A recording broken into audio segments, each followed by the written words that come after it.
I wrote this play because as a child I loved old movies.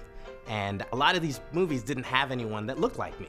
So I thought to myself, what would be a play that would have a black lead that took place in the olden days and had the comedy that I love and still kept with the racial inequality and the societal norms of the time period. And that's how Thaddeus and Slocum was born. I love Kevin, and working with Kevin and Nikki is a dream.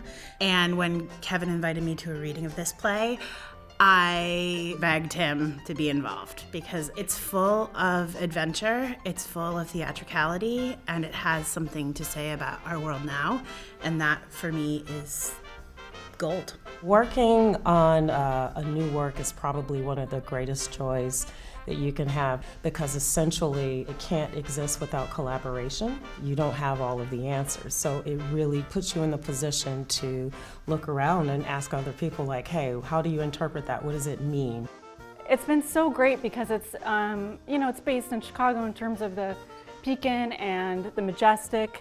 It's so theatrical, literally. So it's juicy, and I couldn't wait to get my hands on it. And this conversation of audience, which is huge on this piece, I wanted to make it feel that it could be fairly inclusive. There's a contemporary flavor to the piece because it's been written by someone now and for today's audience, but it all takes place in 1908. There was cool ragtime music in 1908, and I mean, if you can think about that being cool at the period, now we think it was kind of corny ragtime, but back then that was sort of the rock and roll of the period, so we've got a lot of ragtime stuff. 1908-ish is kind of the time when movement was starting to become interesting, when skirts were getting a little bit higher, when people were getting a little bit freer, when music was starting to move into ragtime. So we have the cakewalk, and we have the Lindy, and we have soft shoe and tap, and these little things that are going to become mainstream 10, 15 years down the line. There are different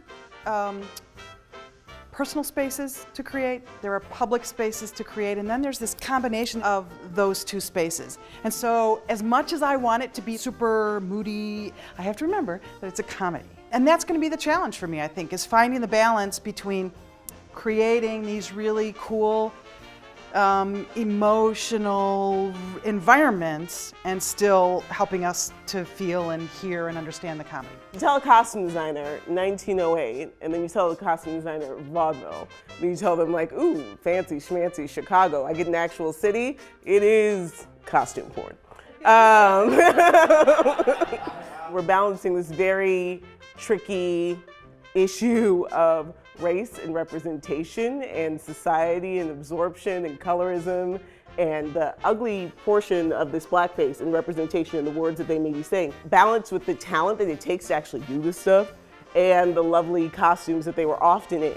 We want to make this a fun and functional process while, getting some wonderful looks up on stage.